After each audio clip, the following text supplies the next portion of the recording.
Hi everyone, it's me, your Manu Ishu, and welcome to my YouTube channel Manu Ishu ACCA classes. So in today's video, we are going to do LaFroiz company question from Kaplan Keith. So before starting this video, I would like to thank my all viewers who watch my video, especially of the F9. So thank you for your love and support.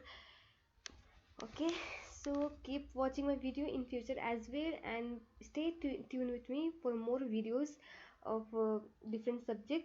Okay, so let's start the this video. Okay, first let's read out the requirement of the question.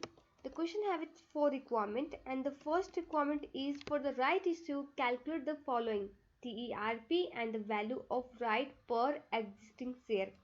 Okay, so now let's read the question. LaFroiz company is listed company which designs and manufacture air conditioning units which are then sold through third party retailer and distributor. Economic growth in a number of Asian countries has increased and demand for the products, and LaFroiz wish to target this market in order to generate sales and profit growth. To target this market, LaFroiz company needs new machinery which will require investment of 25.48 million. Two options for raising the finance are being considered. One is the right issue at a discount of 30% on the current share price of 2.60 per share, and issue of 6% loan notes redeemable at a nominal value $100 in 10 years time. So first we have to calculate the TERP. Okay, so I am doing this calculation for the part 1, and part 1 is for the calculation of TERP. So I will just follow the method to calculate TERP as we have studied in the FR. Okay, so before right issue, before RI, I will write in the shortcut, but you guys don't write a shortcut. Okay, so after right issue. Okay, so here we will write number of shares. Okay, so number of shares after right issue will be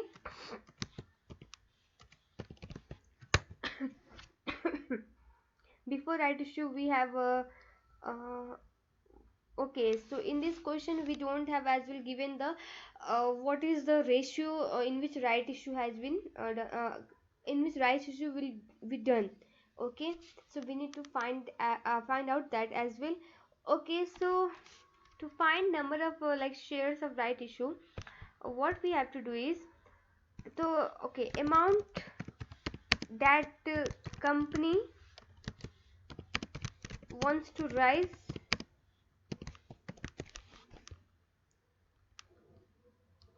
it's million में लिखती हूँ, ठीक है.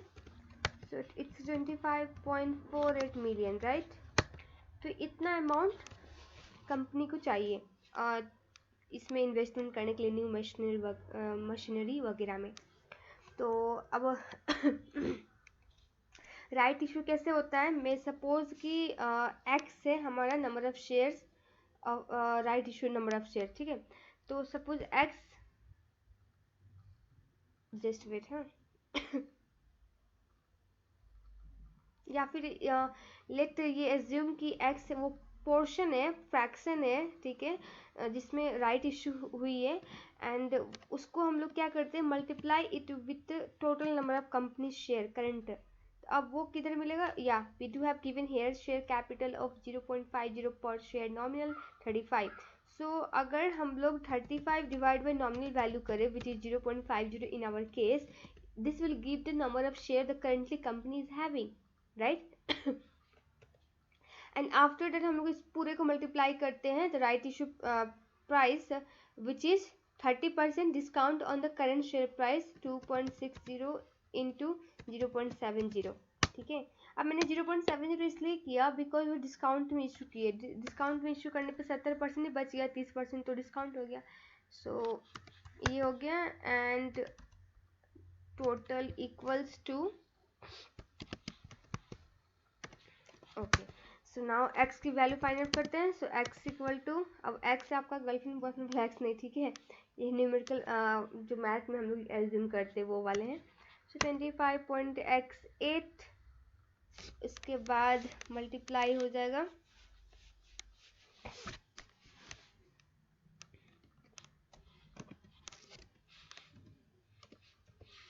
0.50 divided by 35 into 0.70 into 2.60। Okay, सो 0.2, तो ये कित fraction में अगर हम लोग इसको एज्यूम करें, what will be the fraction, it will B 1:5। ठीक है, सो ये तो हमारा फ्रैक्शन हो गया x की, इस पर राइट इशू हुई है। तो अगर आप नंबर ऑफ शेयर की बात करें, number of right issued share, वो क्या होगा सो हमारे पास अभी कितना है, 35 divide by 0.5 into 1:5। Okay, so right issue share is 14। ठीक है, सो अब हम लोगों ने फ्रैक्शन भी फाइंड आउट कर लिया। तो सिंपल, राइट इशू के पहले 5 शेयर था, उस 5 शेयर के बदला हम लोग को 1 मिला, वही ना प्रोपोर्शन है 1:5। अगर राइट इशू हो रही है means those share holder having a 5 share they will get the 1 right issue share, है ना अब इसका प्राइस क्या है, market price. Okay, for before right issue it is 2.60 and after right issue, ये डिस्काउंट में इशू हुई है तो 0.7। ठीक है, अब इसको मल्टीप्लाई करते हैं दोनों को।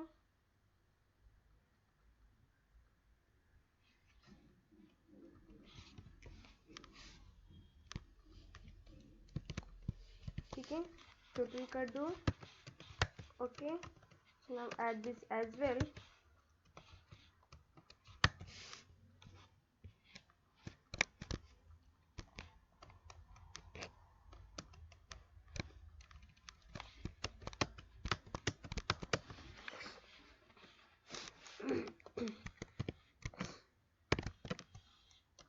so TERP equal to this divided by this, so 2.47 and ये हो जाएगा पर share.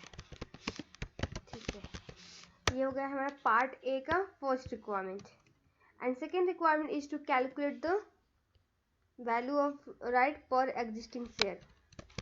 Let's do this bold and इसको ये साइड में मूव कर देते हैं।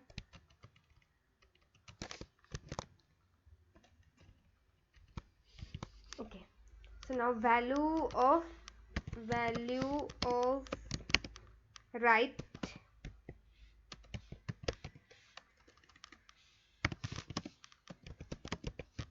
पर एग्जिस्टिंग शेयर। ठीक है अब पहले वैल्यू ऑफ राइट तो कितना, वो तो पता चल जाए।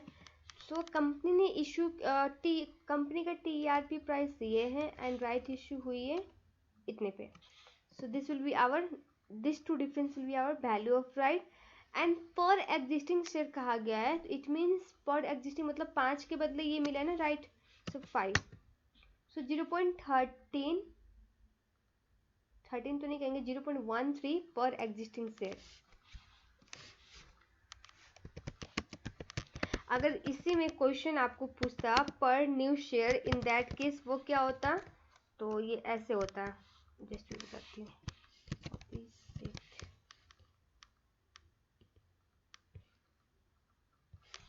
अगर मान लो सपोज क्वेश्चन पूछा होता पर न्यू शेयर, ये क्वेश्चन में नहीं है बट आई एम टेलिंग कि आपको ये भी होना चाहिए नॉलेज कि अगर ऐसा होता तो क्या होता।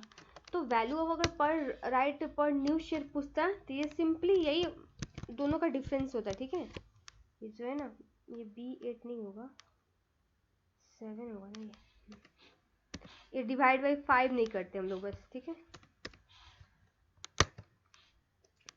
हाँ क्या कर दिया, C5 भी नहीं होगा, इट विल बी C4।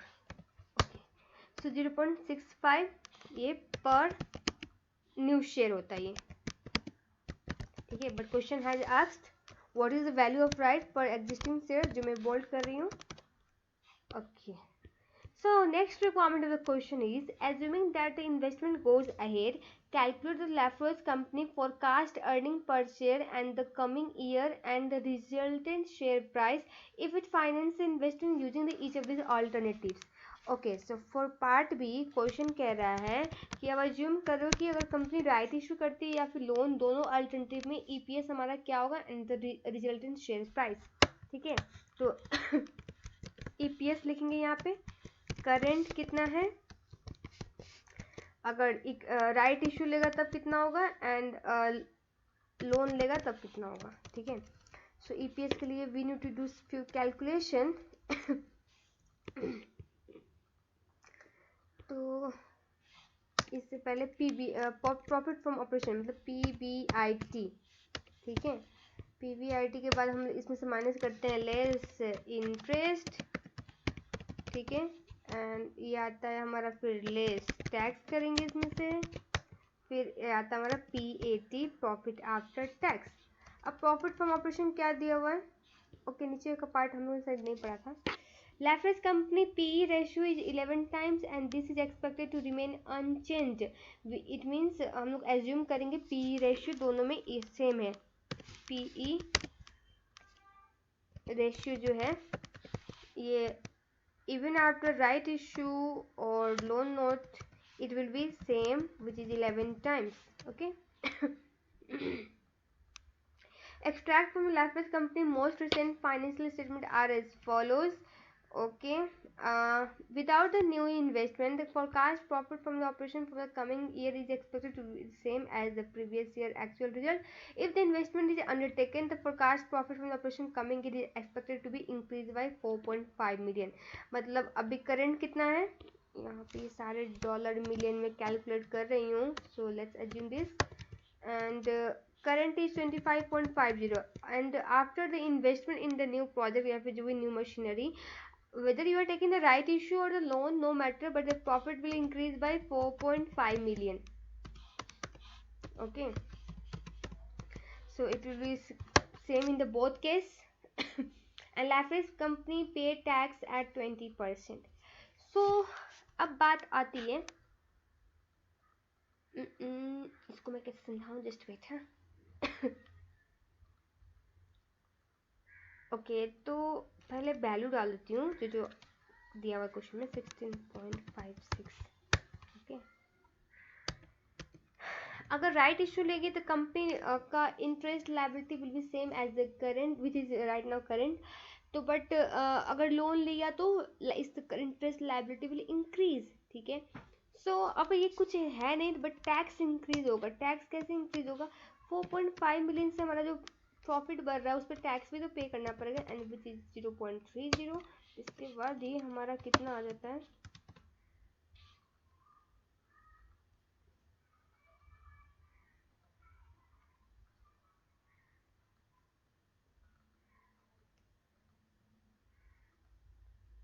एक सेकेंड है, मैंने कुछ गड़बड़ से लगता है. Let me check, then I will let you know. Just wait.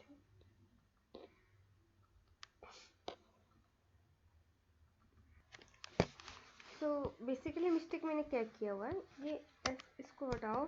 अगर इसके लिए हमको लंबा सा चौड़ा इंटरेस्ट कैलकुलेट करना पड़ेगा. सो ये चीज़ बस बताती हूँ. वेट है, ये लंबा चौड़ा इंटरेस्ट कैलकुलेट करना पड़ेगा. फिर जस्ट टाइम सेव करना है एग्जाम पॉइंट ऑफ व्यू से हम लोग को.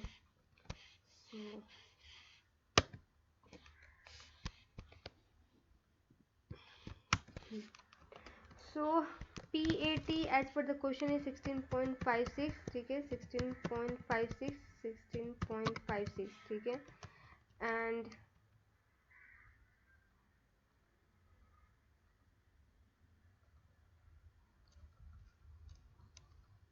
ये टैक्स हो गया, यहाँ पे चाहिए मुझे and it will B revised.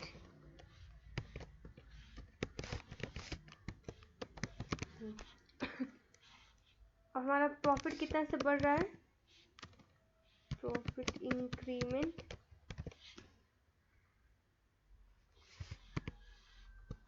इसमें तो 4.5 से बढ़ रहा है, इसमें 4.5 से बढ़ रहा है. तो ये टैक्स भी वैसे कैलकुलेट किया मैंने, इंटू 0.2, 0.9 आया। सो रिवाइज्ड पे क्या हो जाएगा हमारा, इनका सम। अब जो कि इंटरेस्ट तो अनचेंज है, so no need to calculate the interest वगैरह। जो भी एडिशनल प्रॉफिट है we have to pay tax on that, और मैंने वही माइनस किया है 20.16।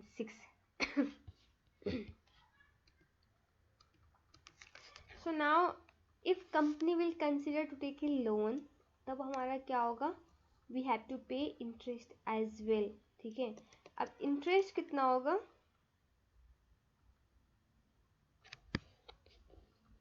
इंटरेस्ट एंड टैक्स दोनों कैलकुलेट करना पड़ेगा इस केस में।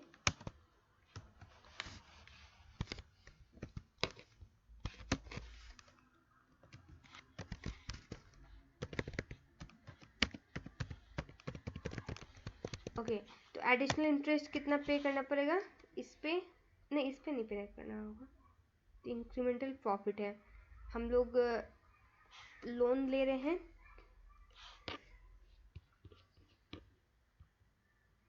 Loan amount is 25.48। ठीक है, सो 25.48 का कितना परसेंट, 6%।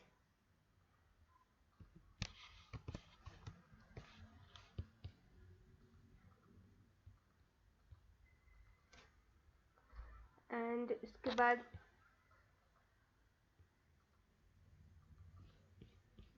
टैक्स कितना पे करेंगे हम लोग, टैक्स से प्रॉफिट इंक्रीज हुआ है उतने ही पे करेंगे, विच इज 0.5। और कितना आता है सम करने के बाद, we have revise profit after tax. Okay, देखो इसको ऐसे समझो आप लोग, अगर आप लोग लोन ले रहे हो then you have to pay interest as well, तो आपका इंटरेस्ट लायबिलिटी वगैरह इट विल ऑल्सो इंक्रीज। ठीक है, अगर लोन लिया तो, एंड जो भी प्रॉफिट इंक्रीज हो रहा है you have to pay tax on that as well. तो मैंने बस इंटरेस्ट का अमाउंट घटा दिया पीएटी में से, and whatever the profit has been increase मैंने बस उस पर टैक्स चार्ज करके डिडक्ट कर दिया। So our revise PAT is 18.612। Now question is telling कि हम लोग को शेयर प्राइस भी कैलकुलेट करना है। शेयर प्राइस कैसे कैलकुलेट होता है, पी रेशियो के अकॉर्डिंग। पी रेशियो का फॉर्मूला है price divided by earning. Earning हम लोग ने अर्निंग नहीं कैलकुलेट किया है। Okay just wait. हाँ, अब यहाँ पे एक चीज़ और देखना पड़ेगा, number of shares. So number of shares अभी कितना है, 35 है all together, and nominal value is 0.5, so 70 है। एंड आफ्टर राइट इशू ये इतना, ये प्लस ऊपर निकाला था हम लोग ने, number of right issue share ये रहा 14, दोनों को ऐड कर देंगे तो 84। एंड लोन ले रहे हैं तो it will be same, it won't change. So now our EPS is this divided by this one is for the current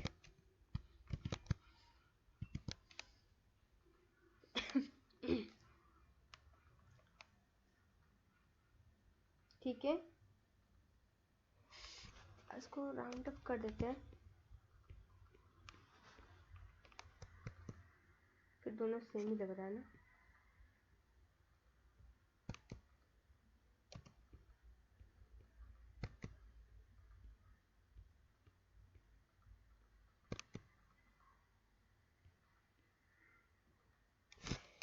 चलो ठीक है, अब हम लोग शेयर प्राइस कैलकुलेट करते हैं। हमारा शेयर प्राइस क्या है,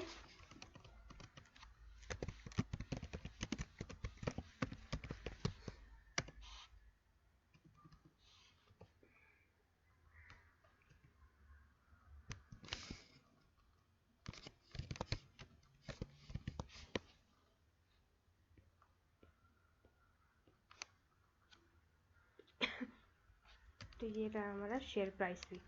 आई होप आप लोगों को फॉर्मूला पता होगा। सो फॉर्मूला पता है तो क्वाइट इजी हो जाता है कैलकुलेशन।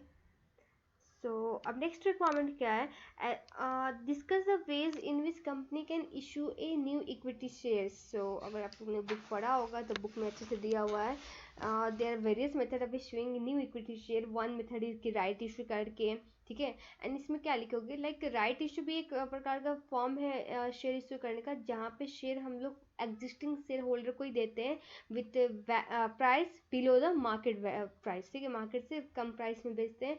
और इसमें ये क्या होता है, डायल्यूशन होने का, लाइक जो शेयर होल्डर का वो होता है ना कंट्रोल, वो डायल्यूट होने का चांस ज़्यादा होता है, क्योंकि राइट इशू सारे नहीं लिए शेयर होल्डर, तो उस केस में डायल्यूट तो होना ही होना, अगर सारे के सारे ले लिए then the in that case dilution नहीं होगा।